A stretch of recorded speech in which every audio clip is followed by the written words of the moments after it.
JC, what is up, brother? What's going on? How are you? Oh, no, I can't hear you. Oh, hold on. Ooh. Hopefully you can hear me. Yeah. Can you not hear me? Yeah, no sound for some reason. Hello. Is your speaker on?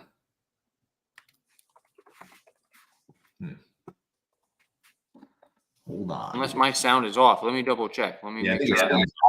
Oh, yep, my sound. Got it. We're good to go. That's my bad. Gotta love it. That's right. My computer died, so all things. It's always something, isn't it? Yes. Good deal, man. Well, hey, thanks for being on the show, guys. You guys all know JC or Jared Chanowski in the house. Dude, tell me what's going on. You're all over the place. You got so much going on, and I love it. Yeah, so we're in the middle of the Christmas gold mine right now. Christmas season is upon us, and for those that are in the Christmas light installation business, we all know that things are about to start getting hectic if they aren't already for most people. November 1st is next Wednesday. It's very scary to think that November's right around the corner, and just trends show that once Halloween is over, everybody starts thinking about Christmas. So if your phones aren't ringing now or as much as you like, as long as they have a way to find your phone number, come November 1st, your phone should start ringing. So now is the time to be getting ready for next week if you haven't already done that. I love it, man. And it kicks off our show, right? As far as, are you prepared, right? Like, have you been doing sales meetings leading up to this, right? Because leads get crazy. So for us, like, we've been having sales meetings talking about how much yard signs are going out, right? Like, how to sell Christmas lights, because it's different than washing. It's different than landscape lighting, right? It's different than those things. And so we have to gear up our team and talk about how we're going to be presenting. What new technology are we using, right?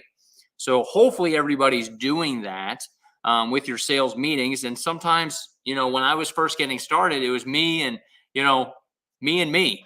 And I was doing sales meetings with me, right? Yeah. And people don't realize, I think, like, they need to take time out of their day because they have to build a sales model of, like, we're doing sales meetings no matter what, right? They need to be scheduled. They need to be, blocked off on your calendar. And it might be just you going over KPIs or, your close ratio or something simple in the beginning. But guess what? You have to be doing it. Yeah, absolutely. And it's one thing that we overlooked for too long. And really, I'll give it to our GM that worked with us for a short period. When he stepped in, those meetings were implemented, and they were like religious, weekly, same time, had an agenda, and it was very crucial. I used to hate meetings, but the way we did it, we made it fun. You got to switch it up, but they are so important to be doing it because we overlook so many things. And if we're thinking that everything's getting done without looking at it, well, it's likely that it's not getting done. Or, all those systems in place being executed properly? Are the yard signs getting out there? Are the door hangers being done? Are the follow-ups being done? All those things. So if you're not having those conversations, which it might see redundant or might see, just over and over and over the same thing, but that's a trend that sets the rhythm so that it's like clockwork at that point. That we're gonna go out there, we're gonna do the 10 rounds, we're gonna do the yard signs, we're gonna do the clip flyers, whatever it is. Yes, and that's exactly right. Like, sometimes you got to coach them too, right? So, like, you have the metrics, you have your KPIs of what needs to be going out, and you need to let your team know that you're holding them accountable, right? Like, did you knock on another door? When you go do that Christmas light quote, are you knocking on the neighbor's door? Because they're going to see the yard sign. And I guarantee you guys, if one person on that neighborhood, right, cul-de-sac, wherever you're at, wants a quote, somebody else does too. So you want to replicate your efforts. When you're out there, don't just do the quote and say, okay, I got to get back, or I got to go check on the guys. Like, you have to make sure that you're getting out of the sales car, hiring somebody that can actually do that, because this is for everybody, right? Leads are a little scarce right now. They shouldn't be, though. Like, we literally started the Connecticut location, 2-3 weeks ago? and we're already 5 quotes a day, like booked out a whole week, right? We're already booking up the first truck. We're about to order the second truck. We're not even a month into this thing. So, I don't care what area you're in, all this stuff. You have to plan for success, right? You have to do the sales meetings and you have to put the people in place. Like, that's what's going to make it grow. Yeah, and it's so important that we're being proactive, not reactive. And we see the trends in the watching industry. We're proactive in let's say February, March, April, get into that spring season. Then the leads are just coming in. We're super busy, and then we stop doing all the stuff because we're so busy we don't know what to do with it. So we're like, oh, we can dial back and all that stuff right now.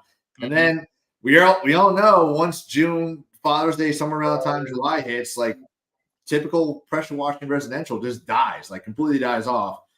And at that point, we're like, oh, shoot, it's mid-July, August. We haven't had any leads. Let's start doing everything again. Let's get the clip flyers out, get the yard signs out. When had we just kept doing that and stay with that rhythm, if you're getting too busy, then that's where you start adding more trucks or adding more people. But don't cut back on those levers just because you get busy, because there's going to be that lull again. And then you're going to get to that point where you're like all the way up here. And now you're like, well, shoot, now we got to fire 10 people because we don't have enough work. Yeah. Yeah. It's that teeter-totter, right? Like, if you've been to Sales Boost, you're going to get leads. You're going to get busy, right? But then it's like, okay, now we got to hire technicians too. It's this whole thing. And you got to find a fine line. And then you're like, well, we don't have enough people to do the work, right? And then all of a sudden you let off the sales. And then it's the opposite. You're like, shoot, now we got to lay people off, right? It's that owner-operator rut almost.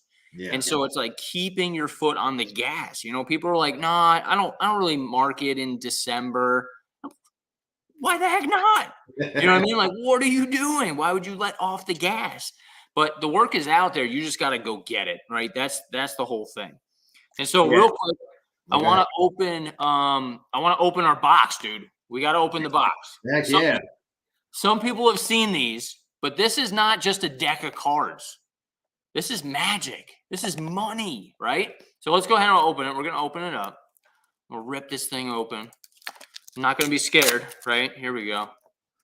But no, this is 50 weeks. So we have 50 weeks winning sales meeting topics. Let's see if I can get this thing open. That's half the battle. I know. But look, what is this? What? But look, check it out. This is a whole meeting. I don't even know how I'm going to open these. I didn't realize these were wrapped too. What's up? Oh man! You got my cards in the other room. I should have grabbed them. Oh shoot, dude! I don't even know if I'm going to get these open. This is a tight wrap. You might have to bite it. You want me? I'm not scared, dude. I'll bite it. Are you using your cards? I'm not. They're in the other room. They're not in the office. He's like, they're not there yet. Soon though. Soon. Yeah. Holy those were great giveaways at Sales Boost this year. Tons of value in there. And because, again, it gets dry sometimes. It gets like, all right, well, today we're going to talk about the same thing we talked about last week. But now you just gave everybody 52 options to talk about. Pull out the deck of cards and let's talk about something and keep it different and switch it up a little bit. Yeah. And I think it's hard. You know what I mean? Like if you've never, and again, I was that guy that never knew how to run a sales meeting. I never had a sales team before. I was never trained how to do this. You know what I mean? I'm like, dude, I'm building a plan on the way down. We're going to figure this thing out, right? And dude, my sales meetings sucked. I'm going to be honest. My guys are like, dude, not another sales meeting. Like, I want to be out selling. Yeah. I'm like, well, we got to talk about this. Like, we got to go over the things. And we would go over in the very beginning, their quotes. And we would look at their quote sheet. And I would be like, oh, this is good. Your average ticket is this, and then it got better and better and better. And I started learning. And then I started figuring out, like if I start tracking this, right, then my guys are doing better. And then there's fun competition. And it just kept getting better as far as the meetings went. And then we started having fun with it. And then I started writing, writing our SOPs, right? Standard operating procedure for a sales meeting, because I was like, dude, I can't be doing all the sales meetings anymore, because we started growing and we were getting into 6 salespeople. And I hired one of my best, I don't want to say best, but one of my top sales guys. He wasn't like selling everything, but he was dotting his I's, crossing his T's. He was like detailed on his paperwork. He was all the reviews every time I talked to somebody would be like, hey, he explained everything like really thorough.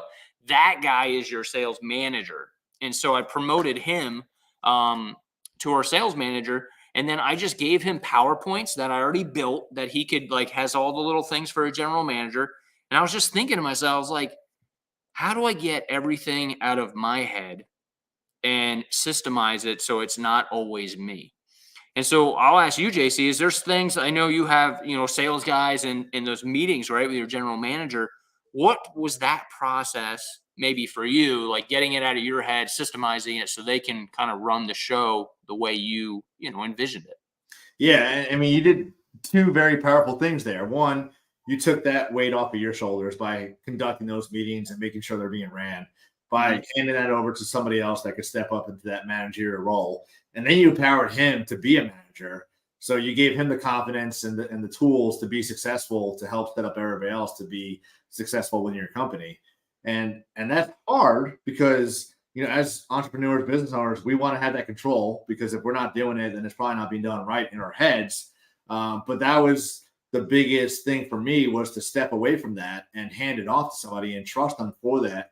Obviously got to have checks and balances and go back and go over things and put those systems and processes in place to make sure they're doing the things.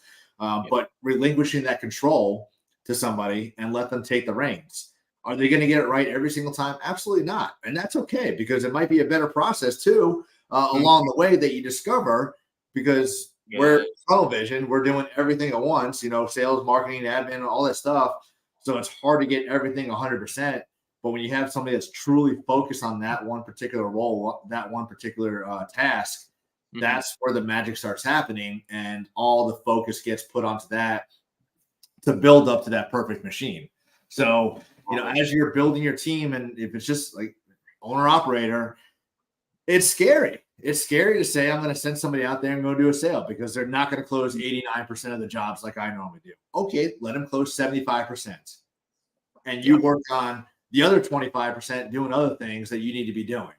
So that's the scariest thing for a business owner to do, but it's the most important thing. And Angela and I talked about this not too long ago, because we just went skydiving. We talked about fears, and we look back at a fear in our business and how scary it was to hire somebody. Now we're like, wow, that really wasn't scary. Let's go hire 10 more tomorrow. Like, it's something that holds us back from being so successful. And we look at it in the future, we're like, why was I so worried about that? Why was I so scared to relinquish that control to somebody? Like, what was really going on in my head at that moment that I just couldn't do it? But once you do it, that's where the magic happens. Dude, you hit the nail on the head. Like, oh my goodness. So when you're hiring people, right, you're scared. When you're putting people that are better than you in place, it's even scarier, right? You think you need it all figured out. You think you have to have the perfect system, but in reality, like, we're all human, right? And it's okay to mess up. And when you have managers and you have salespeople, as long as they know you have their back and they're doing the very best they can, like if they're all in, right, on your company, and they're putting your image and what you want out there, right? And they mess up, it's okay. You know what I mean? Like, how many times have we messed up, right? Yeah. All the time. Like when I hire people, I mess up, or I might say the wrong thing, or I might not interact with that person the way they're wired, right? Like, it's okay, but know that you make it right. Say, dude, like, hold on, I messed up, right? And you let them know that we're not perfect. And even though we're the owner, we're the manager, whatever it may be, look, no, we don't have it figured out. You know what I mean? Like, we're just building this thing alongside each other. And I think that's a big differentiator, is like, people, they hire people, or they're afraid to hire somebody. I know I was, right? Like, I was afraid to hire a sales manager that was better than me, because I'm like, dude, they can run this thing probably better than me, right? Like, you think that stuff. But frick, when I did, and they did run it better than me, guess what? I was able to focus on the things that I'm really good at, right? The visionary, the bigger things, right? And they ran it better than me. They talk to the team better than me. They lead the meetings better than me. And that's okay. And once I started like seeing that, dude, I'm like, okay, they don't need me. They're like, Pat, no, we don't need you this week. Heck yeah. That's Yeah, what I want. absolutely. You want to be hiring somebody that's, a level above you, because I don't want to be the best salesperson. I don't want to be the best manager for admin. I don't want to be HR. I don't want to be the best operations manager. I want to hire those that can do that and exceed in that. Like, I mean, I was out with Joe, my operations manager today. I love the guy to death. He's freaking phenomenal. And I'll never tell him to his face. Actually, I tell him all the time, but he is great. Like, he runs circles around what I can do right now. He's out there every single day. He's got, the crews back. They respect him. And I love seeing him just grow within that position. Same thing with, everybody else with my team. Like, they are good at what they do. I can't be an expert in everything, but I need to know what's going on in every single position, in every department. But I don't always need to be the expert in that. When we hired our general manager back in January, we were looking for growth. So we hired somebody that has been to where we're trying to grow to. We didn't hire somebody that was doing $400,000, $500,000 in the company before. We hired somebody that was doing $4 or $5 million in the company. Yeah. He was a lot better at the things that we needed to do than I was. And I knew that. And I was fine and confident in hiring him to put him in that position to make the moves that we needed to do. Yeah. No, I love it, man. And it's cool because you hire somebody, like you just said, that $4 million, $5 million, where do you want to go, right? And they know how to get you there. And you're going to learn from those people, right? And you're going to learn, it's going to make you better. So, like, right now, if you guys are watching and you're like, well, I might not have a big sales team, or you might have one or two guys. That's completely fine. It might just be you right now, right? But when you put those people in place, you're going to learn, right? You do have to be careful because salespeople are like wild horses, though. I will let you know that. And they will try to sell everything under the sun. You want to do fleet washing? No, right? Like, stay in your lane, Yes. stay in your lane. But you have to, still learn from them and adapt a little bit, right? Because they might have things. I hired a guy very similar, right? He was making, I don't know, $300,000 a year. And I'm like, dude, I can't afford to do that. But he was traveling everywhere. And people don't want to travel, and they don't want the whole East Coast, right? They want a family-owned business where they can just basically show up and go home and have more family time. And so I was able to get somebody for $80,000, and they brought a whole slew of things into our company, right? They were able to hire more, talent, whatever it may be. And so you as a business owner have to change, right? Whether it be fear, whether it be, hiring people better than you. Might be, hey, I need to get everything out of my head and put it into a system, and just a minimal viable system, kind of like this right here, right? Just buy a pack of cards, right? And you got 50 winning sales meeting topics. And then you start writing your systems down, right? We just covered the whole 10 steps to a sale. Like, you just got to get the things out of your head, put it on paper, and try it out, right? You might be doing sales right now. Try it out. Tweak it a little bit, and then teach somebody to do it, and then, track it, measure it. And if it's working, great. If it's not, fix it, right? Like, I think of all our businesses, it doesn't matter if you're in landscaping or whatever, right? Like, you can say they're all turds, you know what I mean? Because there's no perfect business out there. But if you think of it as a diamond, when you get a diamond, how do you get a diamond, right? It's a rock. It looks like not a diamond, but you have to chisel away all the bad stuff, right? You got to chisel away, and then they get somewhat of a diamond, and then they got to polish that diamond, right? And then they got to really shine that thing. But inside every company is a diamond. You just have to cut back, whether it be, financial, advertising, bad team members, right? Whatever it may be, but it's there. You just have to be the diamond cutter, right? So that's what you are as a general manager, as an owner, right? You are the diamond cutter. But is it going to take work? Yeah. Is it going to take searching and going up the mountain to find that one special rock? It's there, though. Yeah, and I want to be very transparent with all the viewers and everybody listening and watching the replays on this. Like, we do not have it perfect. Like, our company has issues. We have some team members that we probably don't need right now. So, like, don't look at everybody else's company like, oh, they got it right. They got it perfect. Everything they're doing lines up, and that's why they're so successful. Like, we all struggle. We all have our highs. We all have our lows. And despite what everybody wants to see on social media, there are some things going on the back end that will delay the company's growth and cause setbacks. And for anybody that's watching, that's like sitting here, like, one day I want to have a salesperson. One day I want to grow my company as big as Precision. How about let's make this day one? Today's day one of that path, because January 2019, when I reached out to you, Pat, and I said I need help, and you graciously picked up the phone and we talked, and that was the catalyst for joining Conquer, for going to Sales Booth 2 months later. And at that point, I had 3 employees.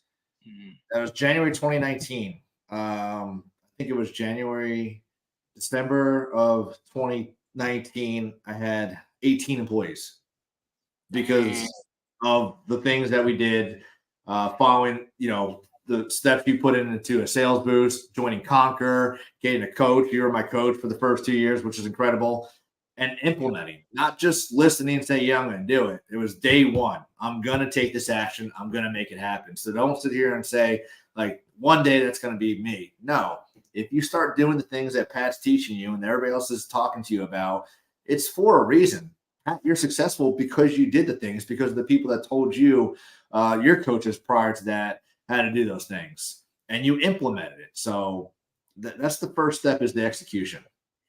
Yeah. And getting over that fear and just believing in yourself and your company. Because if you can't believe in yourself and your company, then you're not going to be able to hire those diamonds, those rock stars, to believe it with you.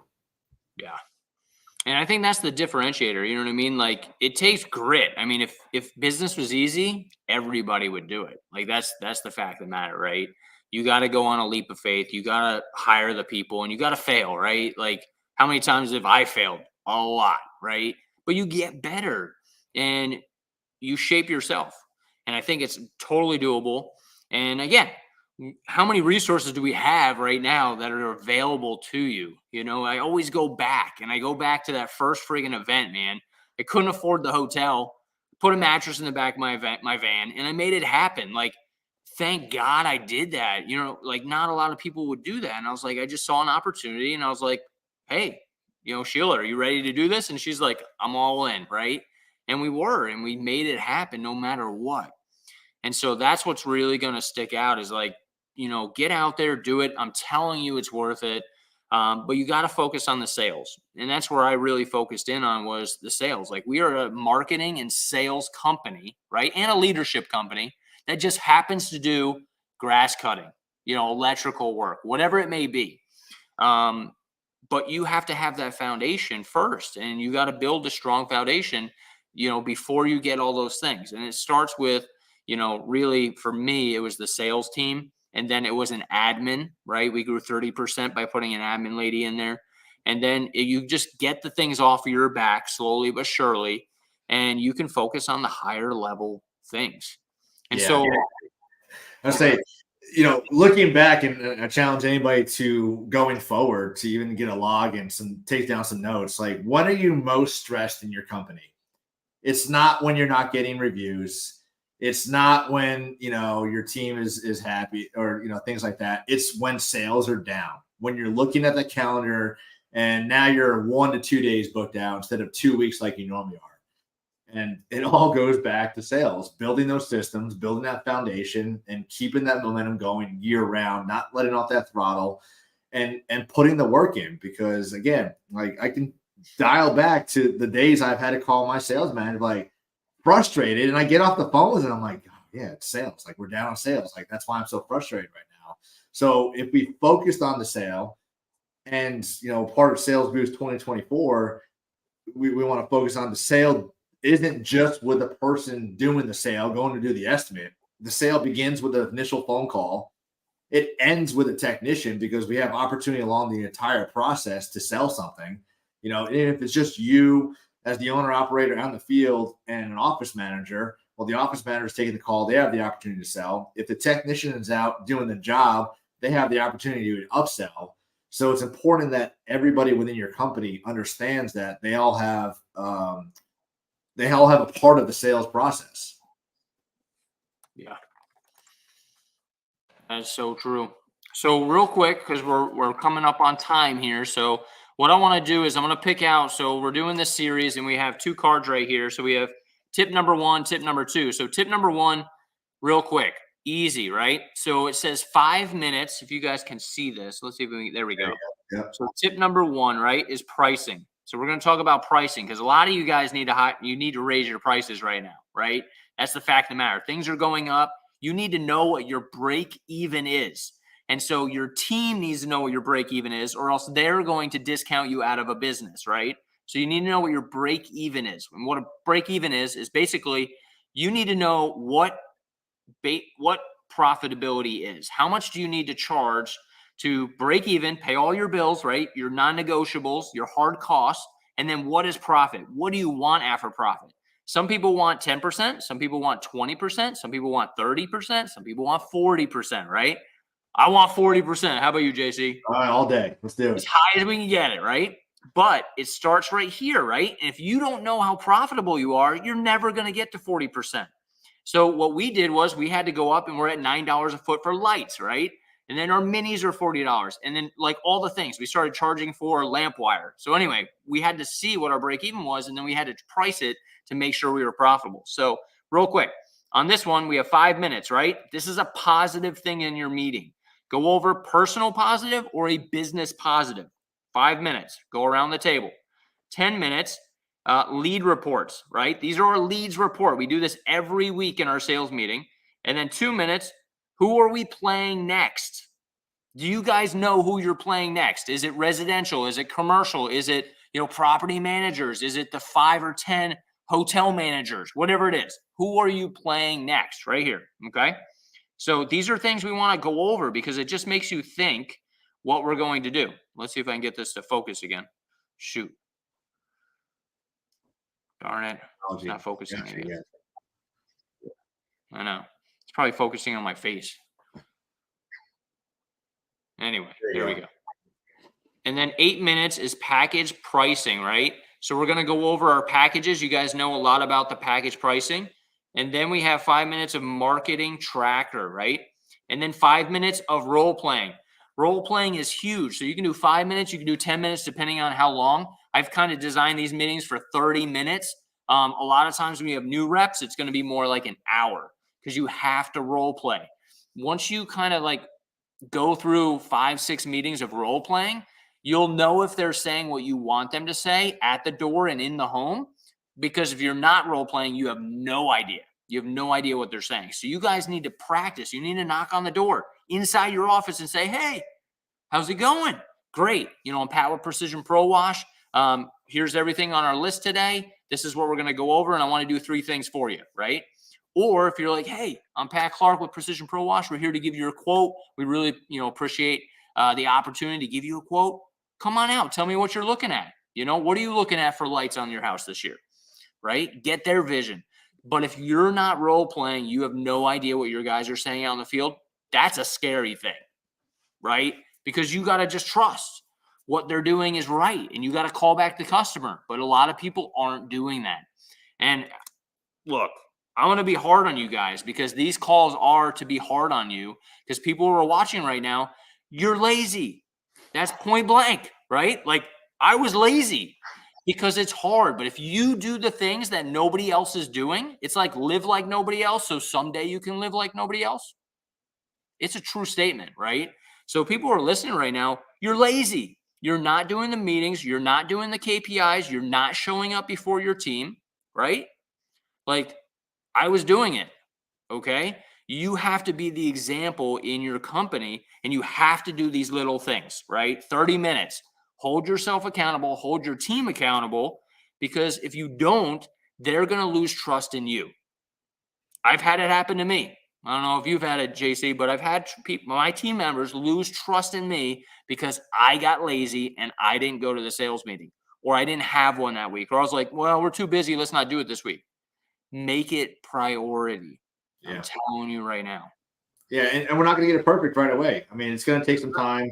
The cards are just a guideline. You don't have to do a verbatim. You have to follow to the T, 5 minutes, 2 minutes, 3 minutes, because Pat said so. No, this is just stuff to get and put in place so that you can have these meetings and keep them exciting. Dan Plato says numbers can be sexy. So can your meetings. Have fun with them and get the team involved and have them be a part of it. Have them make sure that they're doing the work prior to the meetings too, so that when you show up, like everything is there and you're not doing all that stuff. So they know how to find those numbers, those reports, the closing percentage, the average ticket, because all those things are important for them to be able to track. Yeah. All right, so we're 2 minutes over time, so I'm going to respect everybody's time. JC, I appreciate you being on here. We had a couple questions. Do we have phone scripts? Yes, right? You get those at Sales Boost, so we have a nice little fat little binder that you get there at Sales Boost. So we give you a lot of those things that you guys can, again, use as a tool and make them better, make them the way you want, right? So it's not like a robot. So there's a lot of things you guys can grab resources-wise. From the call center, from a CSR, right, to your sales rep, to your technicians. There's a lot of stuff there. So I really appreciate it. If you don't mind, guys, like and subscribe if you would, for people on YouTube, on Facebook, share it out for us because we want to do these every Wednesday and we really, really appreciate your guys' feedback. Reach out to JC. JC, how does anybody get a hold of you? Well, if they want me on Facebook, they got to go by the Facebook Jared Chinowski. It is the season of Christmas lights. Sales are so important right now. You have 30 days pretty much to be cranking out some incredible sales. So definitely reach out to me about anything when it comes to Christmas lights. Pat, you're a wealth of knowledge as well in that too. So I hope everyone's having fun. The quarter, we're getting almost done with the year. So hopefully you're hitting your goals or exceeding your goals, but you still have plenty of time if you haven't. I love it, man. I love it. All right, guys. Thank you so much for joining the show. We'll see you next Wednesday, 8:30 Eastern Standard Time. Have an amazing rest of your week. Take care.